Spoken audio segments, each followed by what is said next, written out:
नमस्कार दोस्तों, पति ने पत्नी को रील वीडियो बनाने से रोका तो पत्नी ने पति की हत्या करवा दी। जी हाँ, ये दिल को दहला देने वाला मामला, सबको हैरान कर देने वाला मामला बिहार के बेगूसराय से आ रहा है, जहां पर महेश्वर नाम के एक शख्स की पत्नी यूट्यूब पर, इंस्टाग्राम पर, फेसबुक पर रील वीडियो बनाया करती थी और रील वीडियो बना करके अपलोड किया करती थी। लेकिन इस तरह का वीडियो जो बनाती थी औरत, उनके हस्बैंड को, उनके पति को, महेश्वर प्रसाद को ये चीज़ें बिल्कुल ही पसंद नहीं था कि मेरी बीवी जो है रील वीडियो बनाए। इसीलिए बार बार महेश्वर जो है अपनी पत्नी को रोका करते थे, टोका करते थे, उनको मना करते थे। सब वीडियो निकाले लाले ओकरा कते भातार मिल गले, उ सोई में लिंग भ गले, हमरा भाई के कोनो वैल्यू नहीं रखा है बाप। दोस्तों, पहले इस औरत की कुछ वीडियोस को आप देखिए। जल्दी तो जाओ हमारा गाँव मनाई आओ, तोरा नियन माल हमरा गाँव मनाई आओ। प्यार का नूर हूँ मैं, नशे में चूर हूँ मैं, आशिकों की गली में बड़ी मशहूर हूँ मैं।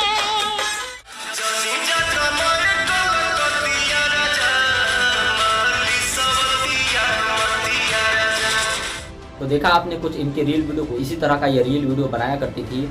और हम आपको बता दें कि महेश्वर की शादी इस औरत से 5 साल पहले हुई थी। 2-3 सालों तक इन दोनों पति पत्नी का रिश्ता बहुत ही अच्छे तरीके से चला। लेकिन फिर टिकटॉक आया, टिकटॉक पर ये औरत वीडियो बनाने लगी और वीडियो बनाते बनाते इनको टिकटॉक पर वीडियो बनाने का बुखार ऐसा सवार हुआ, ऐसा लत लग गई कि टिकटॉक बंद होने के बाद भी ये वीडियो बनाना बंद नहीं की। ये इंस्टाग्राम पे, फेसबुक पर, यूट्यूब पर अपने चैनल बना करके रील वीडियो बनाया करती थी। और इस दोस्तों, महेश्वर जब अपनी पत्नी को बार बार वीडियो बनाने से मना कर रहे थे कि मुझे ये सब पसंद नहीं है, आप रील वीडियो बनाना छोड़ दीजिए, मैं नहीं चाहता कि आप यूट्यूब, फेसबुक, इंस्टाग्राम पर रील वीडियो बनाएं और कुछ लड़के लोगों से मिले, कुछ बाकी लोगों से आप मिले, ये मुझे बिल्कुल ही पसंद नहीं है। इसी बात को गुस्से में लेकर के इसी बात के लिए लड़की गुस्सा हो गई और गुस्सा होने के बाद वो अपने नैहर चली गई। जैसे वो अपने नैहर चली गई, तकरीबन 3 सालों तक अपने नैहर में रह रही थी। वो ससुराल आने का नाम नहीं ले रही थी। उसका पति जो है बार बार उनको फ़ोन करता था और लेकिन फ़ोन भी नहीं उठाया करती थी। वो फ़ोन बार बार जो है बिजी बताया करता था। इनके पति को शक होने लगा कि कहीं मेरी पत्नी का अफेयर किसी और से तो नहीं, कहीं ये किसी और से तो नहीं बात कर रही जो मुझे इतना इग्नोर कर रही।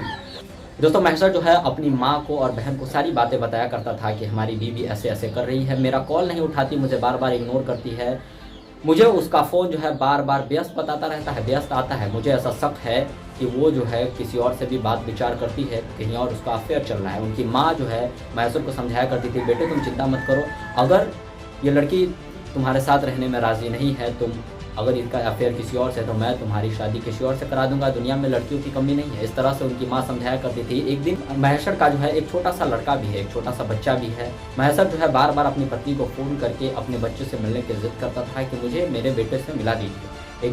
एक बार की बात है, महेश्वर कलकत्ता जा रहा था। महेश्वर ने अपनी माँ को कहा कि माँ, मैं कलकत्ता जा रहा हूँ, मैं वहीं रह के कुछ दिन कमाऊंगा और मैं जाते जाते ससुराल जा रहा हूँ अपने बेटे से मिले, मैं अपने बेटे से भी मिल करके वहाँ से जाऊँगा। महेश्वर जैसे ही कलकत्ता के लिए रवाना होता है और कलकत्ता जाने से पहले वो अपने ससुराल जाता है। ससुराल जैसे ही वो जाता है तो ससुराल पहुँचते ही वो देखता है कि उनकी पत्नी किसी और के साथ जो है बैठी हुई है, बात विचार कर रही है।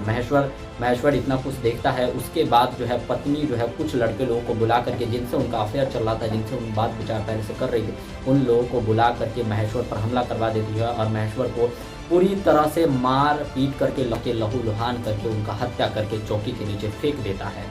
तभी जा करके 1-2 घंटे बाद उनके माँ बाप, उनके परिजनों को पता चलता है, महेश्वर प्रसाद के घर वालों को पता चलता है कि महेश्वर प्रसाद को उनकी पत्नी ने इन्हें मार दिया है, हत्या कर दिया है। महेश्वर के परिजनों को इस बात की भनक लगती है कि मेरे बेटे को उन लोगों ने मार दिया है। तो महेश्वर की माँ, माता पिता, भाई बहनें सब जो है महेश्वर के ससुराल जाते हैं और ससुराल जाकर देखते हैं कि उनका शव जो है, महेश्वर प्रसाद का शव जो है, लाशें जो है वो चौकी के नीचे रखा हुआ था। उनकी माँ जो है अपने बेटे को उठाती है, बहन उठाती है और खूब बिलखते हुए, रोते हुए अपने बेटे को घर लेकर आना चाह रही थी। ससुराल में महेश्वर को मारने के बाद कोई भी वहाँ पर नहीं था। ना महेश्वर के सास थी, न ससुर था, न उनकी बीवी थी, कोई भी नहीं था।